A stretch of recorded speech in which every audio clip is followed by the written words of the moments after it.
and we are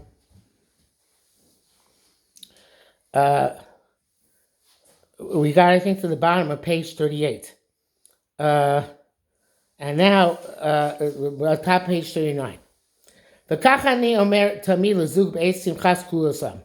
So when Rav Dessler did premarital counseling, I don't know if mashgichim nowadays speak to the couple, but Rav Dessler obviously spoke to the couple when they are getting married. He's Rui Karim. Be careful, my precious ones. Shetamid tishafu. You should always have the ambition lasbia nachas zel zeh, to give nachas to each other. Kasher tagishu b'chem zu, as you feel at this moment. In other words, we presume that when chassan and kal get married, they really want to give to each other and continue giving. But what Dessler is saying, it's going to wear off. You have to make sure to make a deliberate effort to maintain it, that it doesn't wear off. He says, "Do a kasher asher b'rega shetaschil yidrosh drishos zeh mizeh." From the moment you start making demands from each other, from that moment you won't be happy anymore. So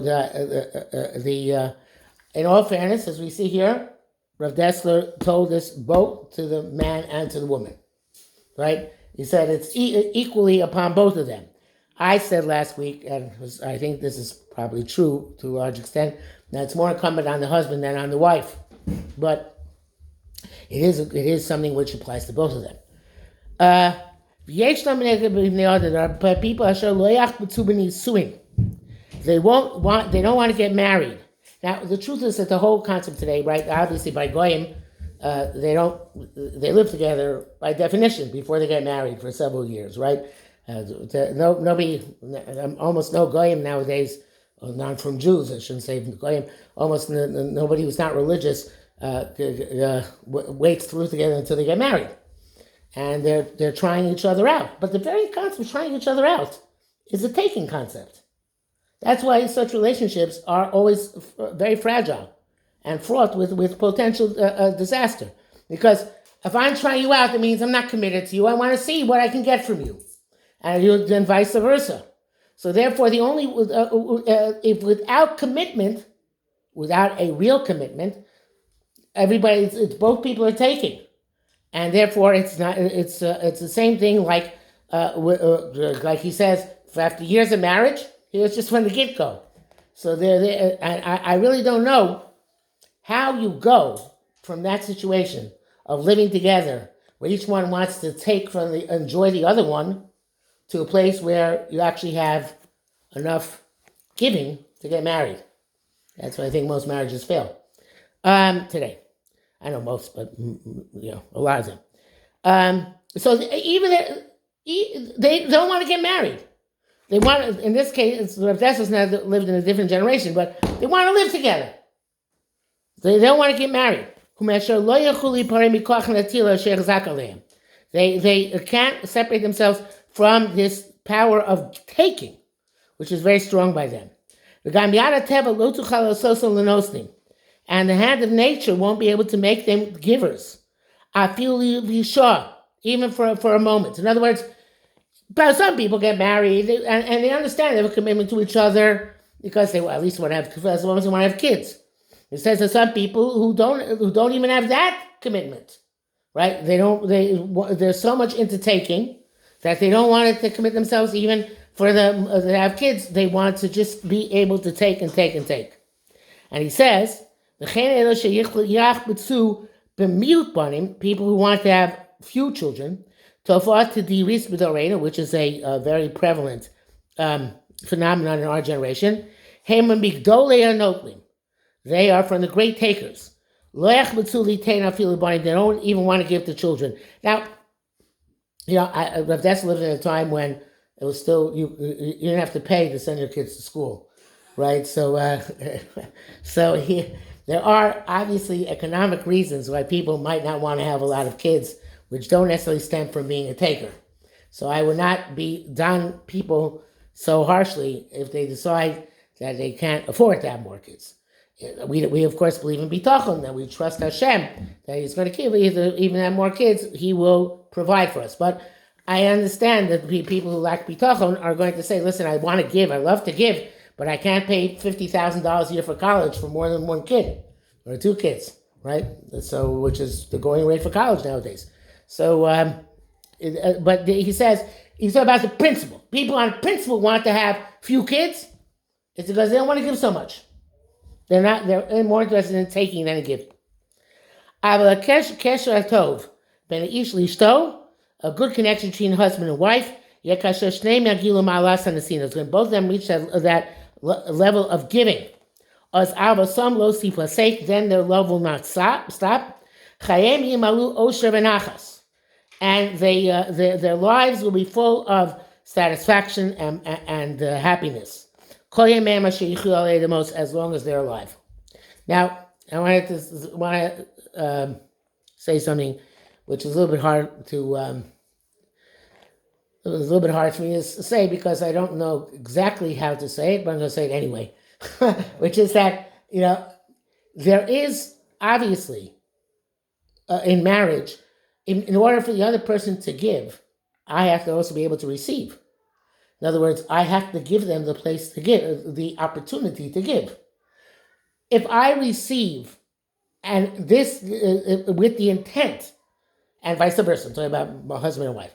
If I receive with the intent that this is part of my giving, because my getting pleasure or happiness or satisfaction is going to, from you, makes you a giver and is going to allow you to have that happiness and satisfaction, then that's okay. No, it doesn't. Obviously, it's not going to be that everybody's giving and nobody's receiving.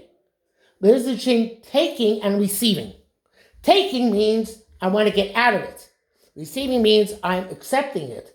And I know it makes you happy, right? So therefore, I want to do it because it makes you happy to do it. And makes me happy also when I'm able to do it and you are willing to accept it from me. So this idea of giving doesn't negate receiving, it negates taking. Is that clear? Make sense? Okay, so that's what he's saying, that they both have to be giving. Of course, the other person has to be receiving, but receiving with the idea that I know that it makes us both happy if we're both giving and receiving at the same time. And the focus is on giving, and the receiving then becomes a form of giving as well. Okay, Perek Zayin, B'shifa, ambition. People have admire people who have ambition. People educate their children to be people who possess ambition and drive. And one thinker once wrote, and I don't know who it is, ambition is life. Life is ambition. Perhaps a better translation is kind of what it means, striving. If I'm striving, I'm alive. If I'm not striving, I'm not alive. Because by definition, life requires some sort of striving. Striving for food, striving for shelter, whatever you're striving. Life is about striving, and the more you strive, the more alive you are. So, but is that correct? So he says a fascinating thing. Ambition is a hunger. Look at politicians, right? Politicians, they're hungry, right? Most politicians might give lip service to that. They're devoting their life to public service, right? But that's not, for the most part, that's not true because it's way too expensive and too time-consuming to become a politician, and only because you want to serve the public. You have to have a hunger. You want to be in a place of power, right? So the ambition entails hunger. It is hunger. Just like somebody who is hungry wants to eat. So to any which a person has ambition for, he's hungry for that thing. So therefore, that person who said that ambition is life made a big mistake. Being hungry is not life. Somebody who's alive is hungry. Until he satisfies himself. Haravon, asher who asher sama kelbar hu bevruim. Hakadosh Baruch Hu gave us this characteristic of hunger. Luman has kirama maasim asher yasu kim gufam. So we should remember to do things to sustain our body. So hunger is one thing to remind us we have to take. We have no choice. We need to take from somewhere something in order to sustain ourselves. But all other types of ambition are also types of hunger. The other translation are also types of hunger. And they are agents of the Ar Yetzer. If whether it's for good or for bad. Now that's interesting because he gives us a hint that there could be that there's a shifa which is good and a shifa which is bad, which we're going to elaborate on. Let's look at animals. V'nimtza. And we'll find by animals, unlike human beings, any animal eats until it's satisfied and then it stops. They won't eat again until they get hungry again. The exception to that is a pig. A pig is always eating. Because it's never satisfied. Pigs and human beings are very similar. I think that's why pig organs are similar to human organs, because we have similar characteristics. So the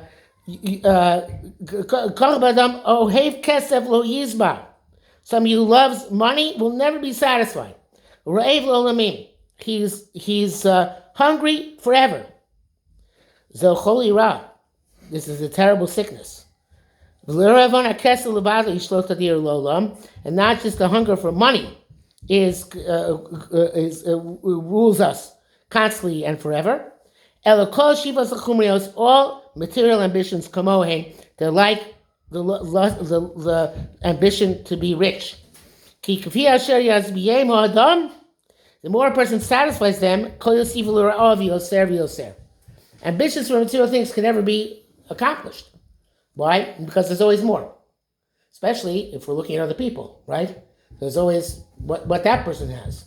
So that there's never a time when a person says, okay, it's enough. I still want more. Turn to the next page. Chazal said this they said about sexuality. If a person tries to satisfy himself, he'll always be hungry because there's always more and more you can have. You see that nowadays, obviously that the greatest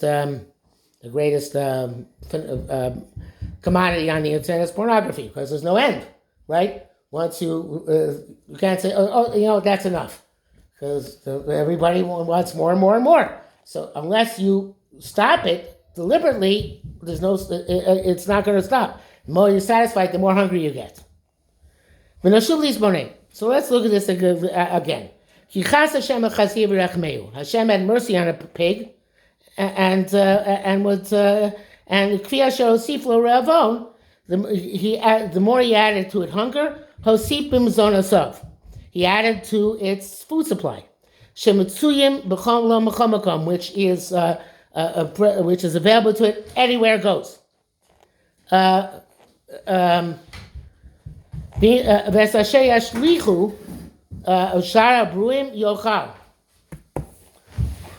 This page, yeah. We're in the middle of the second paragraph.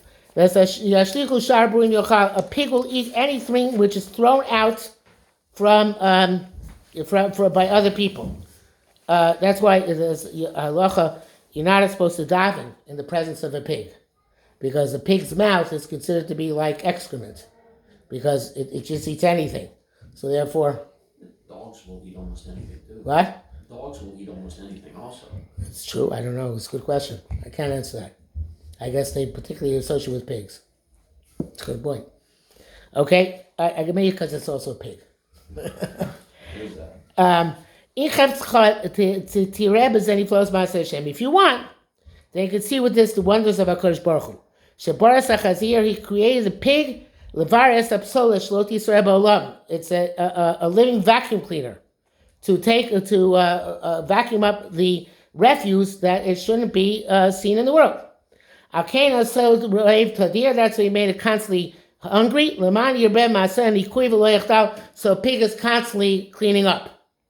So he says that may be why the pig is made the way it is. Alkein Lois Chazir Shum Tsar Baravono. So a pig never suffers any anguish in its hunger. Kinapochu, the contrary. Shememale is tavoso tamid. He's constantly fulfilling his desire.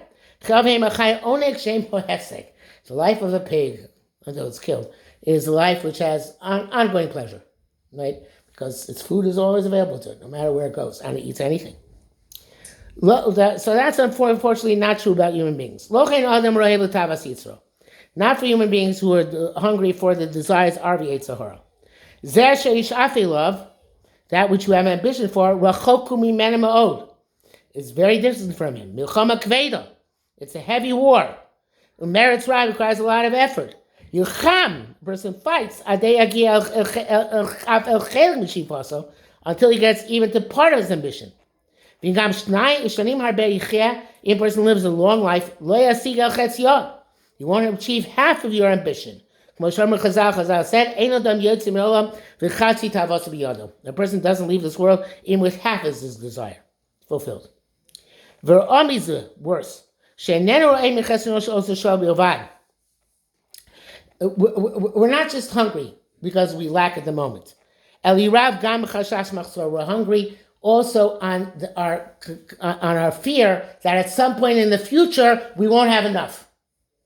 That's what human beings hoard, because we're afraid. Okay, today I have enough, but what's going to do tomorrow?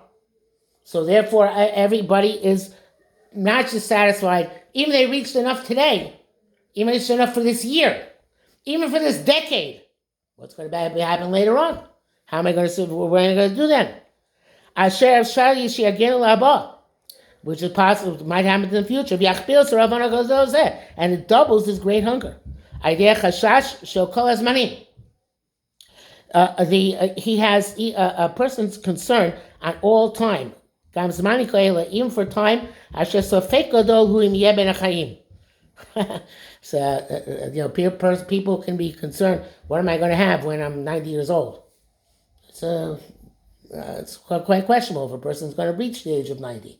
Yet a person's concerned, right? Because maybe I'll reach the age of 90, maybe I'll reach the age of 100. So therefore, a person wants to provide for all future possible contingencies. And also, if not for myself, I also am working hard in order that my children should have, right? Because I don't want them to be hungry. So his great hunger is going to compel him to work extremely difficult labor, extremely difficult work, to prepare all this. To be concerned with worries of possibilities of aveda, of loss, of neva, and theft, vefsate, and loss. The more property he has, and the more he prepares, so in direct correlation, he has more worries. And his hunger will grow to the point they won't be able to bear it anymore. So these ambitions to prepare always are opposite his eyes. They won't let him use what he has. In other words, there are people who are extremely rich, but they don't enjoy what they have because they're afraid if they enjoy it today, they won't have it tomorrow. And they need what's going to be tomorrow. So if you're a Russian oligarch, I don't think you have this problem. But some people who are moderately rich, so they won't. What are they going to do tomorrow? They're concerned. So if they want to enjoy themselves today as fully as they can. I assume this whole paragraph is only talking about drives of money. Yes. No other. But yes, for the most part. No other hunger. Right. Yeah, I think so.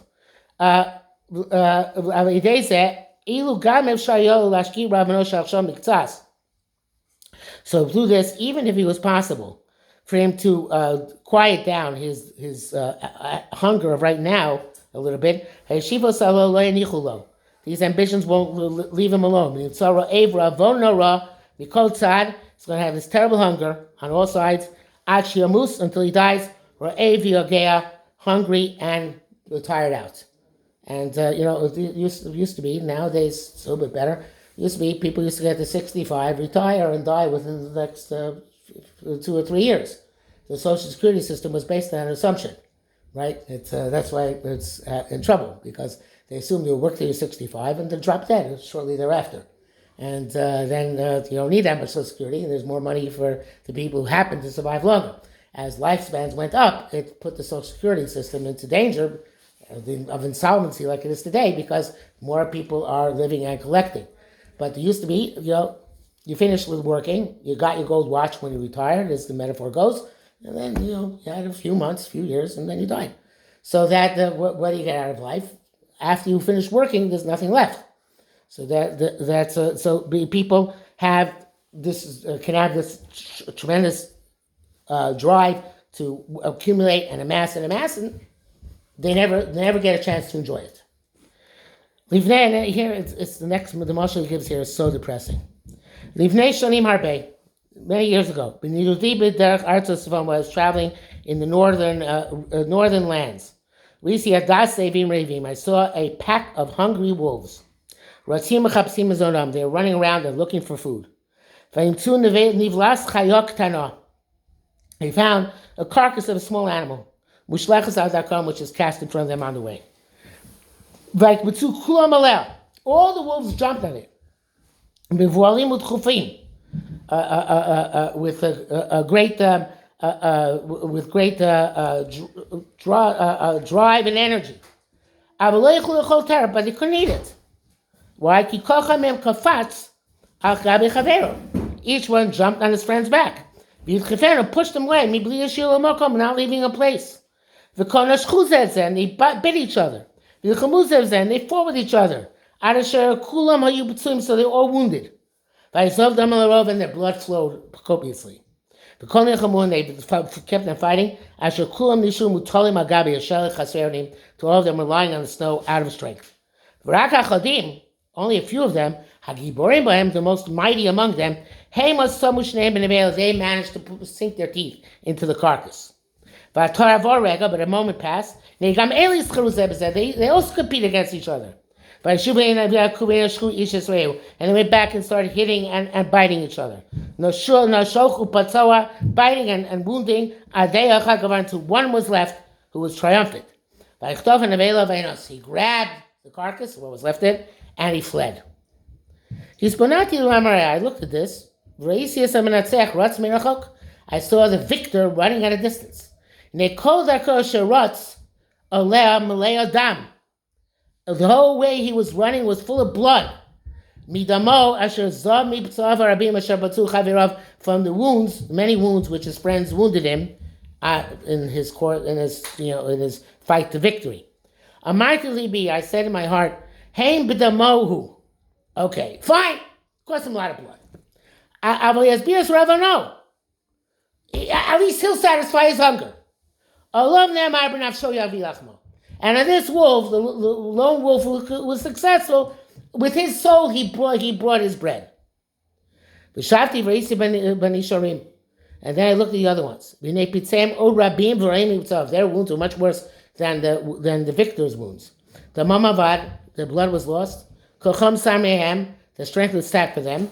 What good to do all their fighting? They feel the shame of being vanquished. That they're beaten by their friend, by their others. That they're beaten by, and the one who was successful, okay, he ate, he was satisfied, and he grew fat. They're full of blows. And also their hunger.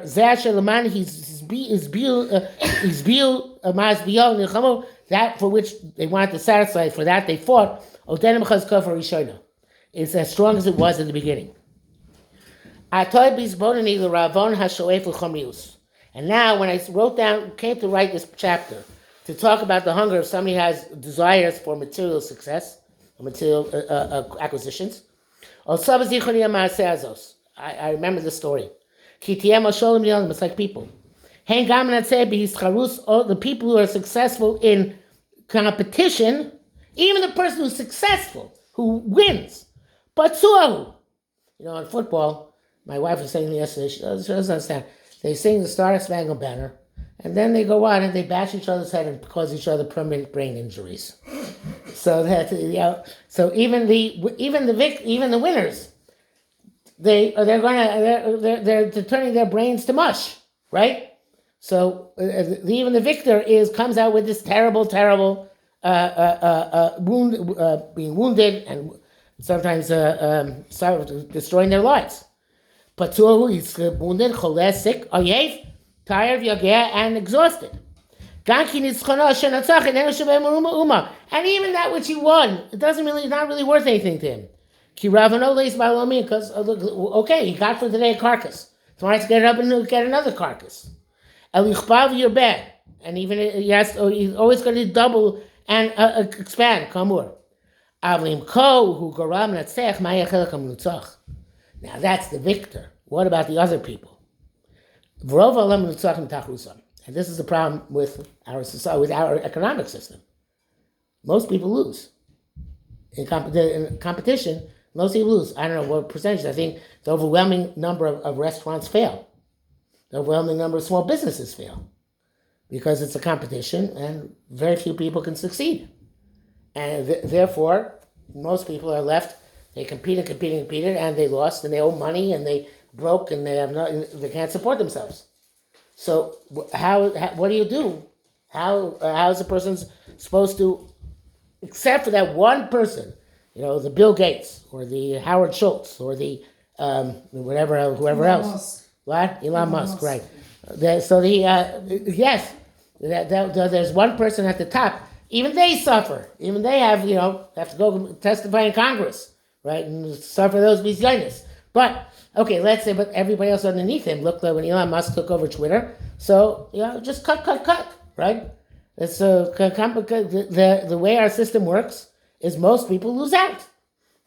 So harei lamanu ki hashoef haraev hu amlal shebechol b'rim kulam. The person who has ambition, who's hungry, is the most saddest of all beings. Amnam yadati as a shatishlein. So I know you're going to ask me. So what's a good ambition? How's ambition? What do we do? What is an ambition which is too good? But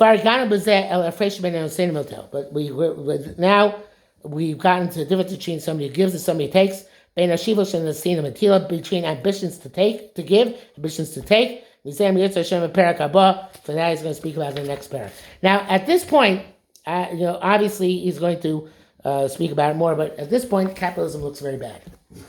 Neither communism looks any better. Don't get me wrong.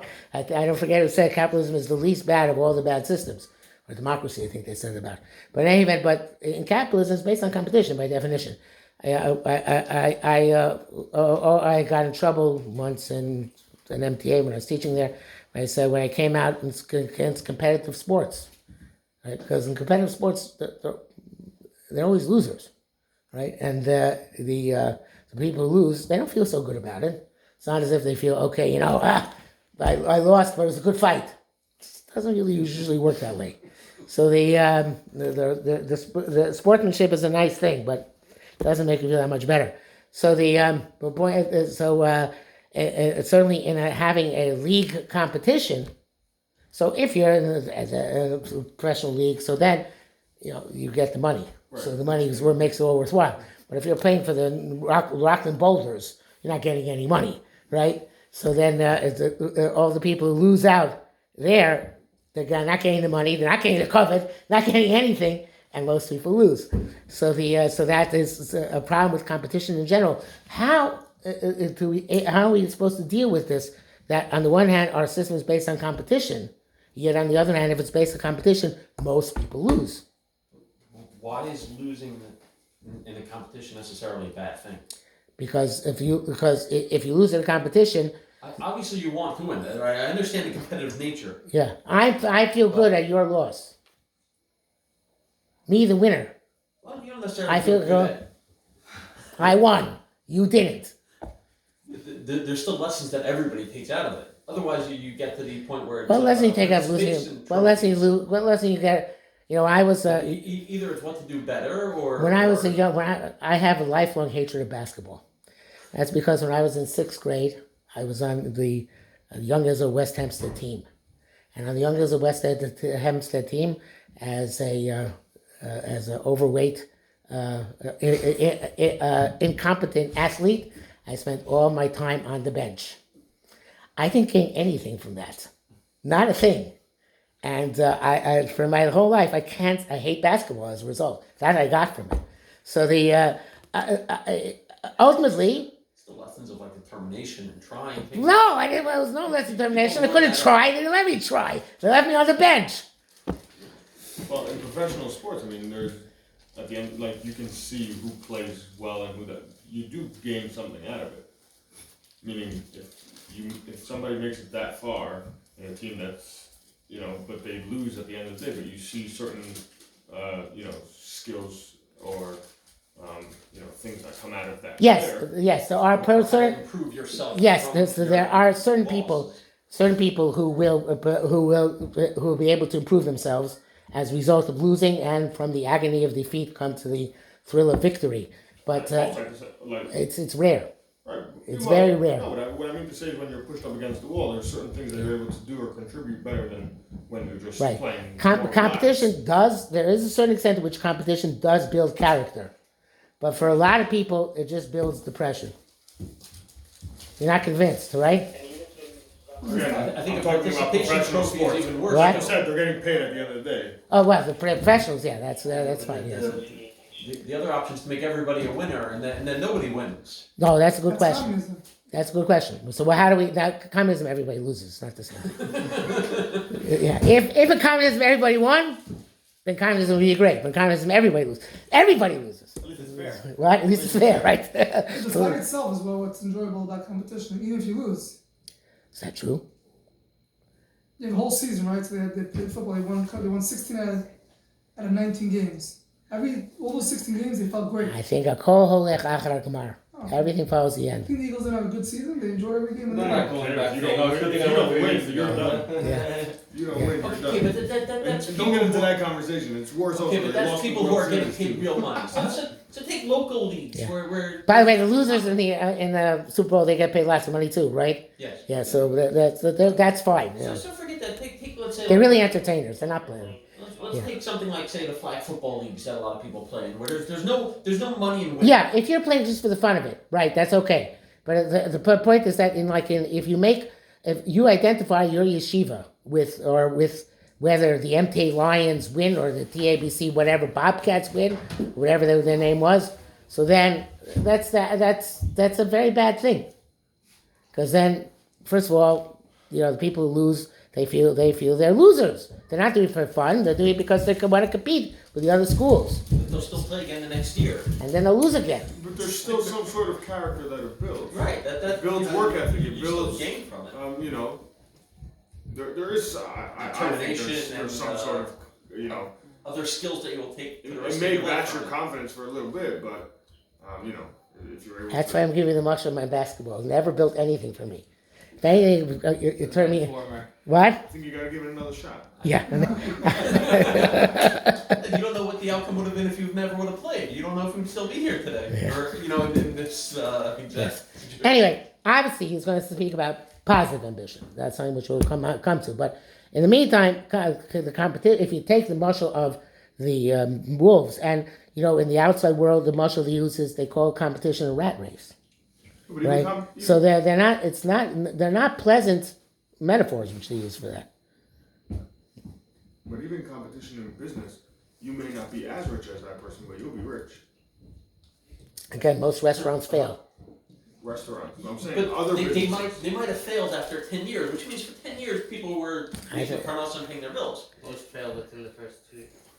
it happens to be restaurants. Restaurants are I think most small businesses are like that. No, but either way, No, it may not be Bill Gates. It may not pull in $7 million a year, but it may pull in $300,000-400,000. Yeah, I mean, pay you their can't bills, just or base live it a off comfortable just life. Again, restaurants. they're not millionaires. They're not retiring on that money, but it's bringing in a decent income. Or- So yeah, if you're always looking comparing, there's always going to be one. Right, There's so- only going to be one richest guy, but doesn't mean that. So you're okay, you're so one. what you're saying is if you don't look at you try not to look at it as a competition, then you can have some degree of happiness. Even if you look at the rich guys, doesn't Okay. You have 10 different types of companies that are doing the same thing. They're all making money. One guy has a monopoly on it. Okay, great, but I'm still making a living.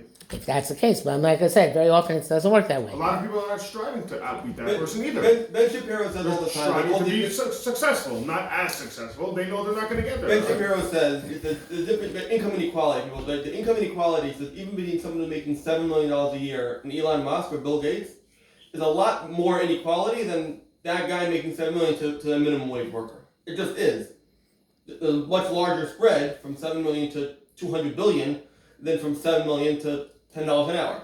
So I'm not getting. So what's the? No, but so income inequality itself is not. Yes, there's always going to be one guy having more money. Right. But if you're doing well and you're supporting your family, right? If you're able to live a comfortable life and you're earning enough.